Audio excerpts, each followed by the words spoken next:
Kinigod nga, abang nakalisudan din ako guys, ang magplansya. Pero natugay ko plansya guys, no? Nakapalo namin naman ko, dugayan. Kaya naman ko na sunog. May ganang po yan, dili ko akong amo, dili ko niya kasabaan. Jadi guys, bago pang palit ang po guys, grabe. Nasunog naman po. So kung dibuhat, di tahi na po siya. At kung man akong tahi guys, di nagputin ko sa akong amo. Kaya kung sarap ko, hindi na po gituyo. At ginahangin ko. So ito, ingon sa ako, mahal daw kayo na mahal. Marag akong uyab, mahal kayo. Mahal daw kayo ni.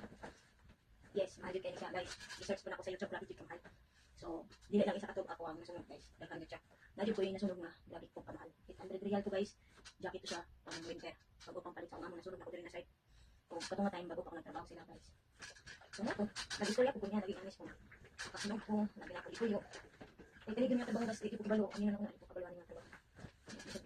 Pero nagugay na ako, sabi na ako, pero daghan ako nasunog. Bago ko makabilang ko na, ayan ang gina. Ayan ang gina-sistema tabang guys. Diha pa tayo ko, kung nasakita na ka-charot. Kagamahan sa kinabuhi.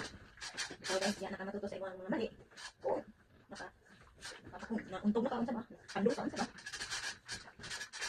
Yeah, shout out sa mga followers niya, no? Thank you kayo. God bless all.